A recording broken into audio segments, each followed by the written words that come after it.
आज या ठिकाणी सिव्हिल सर्जन साहेबांना भेटायला आलो होतो. गेली 15पासून हा लढा आपला चालू आहे. सर्वसामान्यांसाठी दरपत्रक लागावेत, शहरामध्ये असतील, ग्रामीण रुग्णालयात असतील, त्यानुसार त्यांनी किती वेळा पत्र काढली, सूचना दिल्या, पण तरीसुद्धा काही प्रियदर्शनी भागात आज तागायत काही दवाखान्यामध्ये दरपत्रक लागले गेले नाहीत. त्यातून होणारी हेळसांड, रुग्णांची हेळसांड मोठ्या प्रमाणात होते. लॅबमध्ये काही ठिकाणी दरपत्रक नाही, काही ठिकाणी चाचण्या होतात, त्या ठिकाणी दरपत्रक नाहीत. ते वारंवार सांगूनसुद्धा आदेश मात्र पायमल्ली केले जातात. त्या संदर्भात मी आज सिव्हिल सर्जन साहेबांची गाठ घेऊन भेटलो.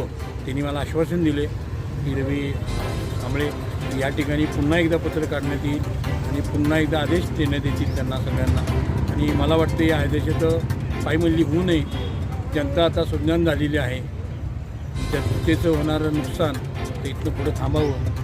ग्रामीण भागात असेल, शहर भागात असेल, तर सर्वसामान्यांना ही होणारी पिळवणूक थांबावी ही साहेबांना मी विनंती केली. आणि त्यांनी मला सांगितलं की लवकरच याचा छडा लागला जाईल आणि येत्या 26 जानेवारीपर्यंत हे जर व्यवस्थितरित्या नाही झाल्यास उद्या 26 जानेवारीला आपण कलेक्टर साहेबांच्या दालनासमोर, कलेक्टर ऑफिससमोर आत्मदहनाचा इशारा त्यांना दिलेला आहे. ही वेळ जर येत असेल तर दुर्भाग्य समजतो की गेली 15 सालापासून आज 26 झाला, 11-12 वर्षे हा माझा लढा चालू आहे. आणि या लढ्याला कुठंतरी कायदा सुव्यवस्था निर्माण होऊ नये हीच माझी विनंती आहे. आणि लवकरात लवकर निर्णय घ्यावा साहेबांनी.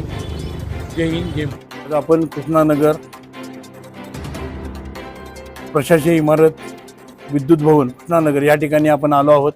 आज इथल्या मुख्य अभियंता अर्नोड साहेब यांना भेटण्यास आलो होतो, पण ते या ठिकाणी भेटले नाहीत. बारडेके साहेब त्यांनाही भेटण्यास आलो होतो. त्यांनी आपलं मागं काही गोष्टींचं आश्वासन दिलं होतं. अर्नोड साहेबांनी आश्वासन दिले. 2016-17 आपण महावितरण संदर्भात आवाज उठवत आलेलो आहे. मग जुने पूल असतील, जुने DP असतील, जीर्ण झालेल्या वायरी असतील, प्रत्येक शेतकऱ्यांची जनावर मेली, कित्येक वेळा दुर्घटना घडलेल्या आहेत. हे जिल्ह्यामध्ये वारंवार घडत असताना आवाज उठून सुद्धा आज या महावितरणला जाग येत नाही. आज पुन्हा एकदा आपण त्यांना निवेदन दिले. अभियंता, सहाय्यक अभियंता ढोक साहेब यांना आपण निवेदन दिलं, त्यांना त्यांच्याशी चर्चा केली. 26 जानेवारीला आपण ह्या प्रश्नासंदर्भात कलेक्टर ऑफिससमोर आत्मदहन करण्याचा इशारा त्यांना दिलेला आहे. मला वाटते की वारंवार त्यांच्याबरोबर चर्चा करून सुद्धा त्यांना जर जाग येत नसेल, मागे या ठिकाणी आपण आंदोलन केलं होतं, डोक्यावरची केस काढले होते, तरी सुद्धा यांना जाग आली नाही. आता तरी कमीत कमी उद्या 26 जानेवारीला आपण ह्या प्रश्नासंदर्भात जे शेतकऱ्यांचे प्रश्न आहेत, लोकांचे प्रश्न आहेत, हे वारंवार घेऊन यांच्यासमोर जाऊन सुद्धा त्यांना त्याची कसलीही कदर नाही. जर आत्ता या ठिकाणी आपला प्रश्न लवकर मार्गी नाही लागला तर येत्या 26 तारखेला त्यांना हे उत्तर आपल्याकडून दिलं जाणार आहे. आणि सर्व जबाबदारी ही प्रशासन अधिकाऱ्यांची राहील की त्यांनी नोंद घ्यावी. नम्र विनंती.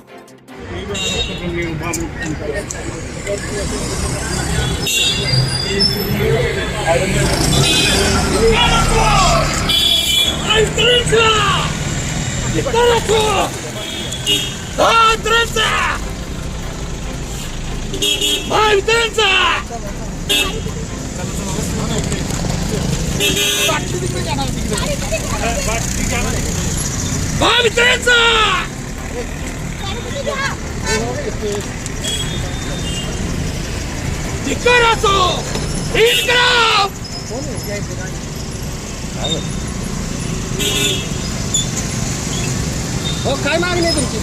मागणी काय? महावितरणने आतापर्यंत शेतकऱ्यांची प्रश्न सोडवले नाहीत.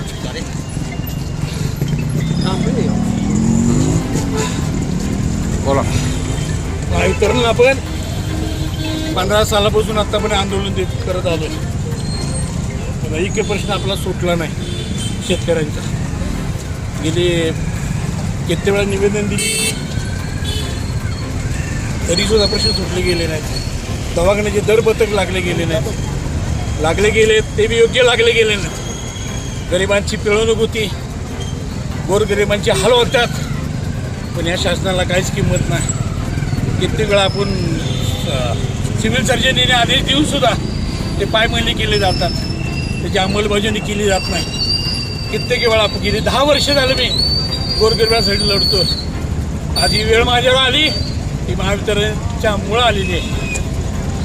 कित्येक गोरगरिबांना आज जेव्हा महावितरणच्या कार्यालयामध्ये जावं लागतं, कित्येक वेळा हातपाडे घालावं लागतात, पण तरीसुद्धा त्या गोरगरिबांची, शेतकऱ्यांची अडचण दूर केली जात नाही. जो जगाचा पोशिंदा आहे, जो सगळ्याला सांभाळतो, आज त्याला सुद्धा थिएटर घालावं लागतात. जर तो तळमळत असेल तर काय उपयोग आपला? काहीच उपयोग नाही.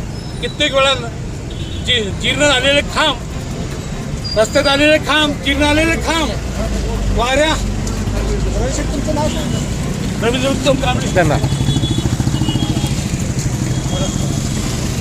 महावितरणचा निष्ठा असो.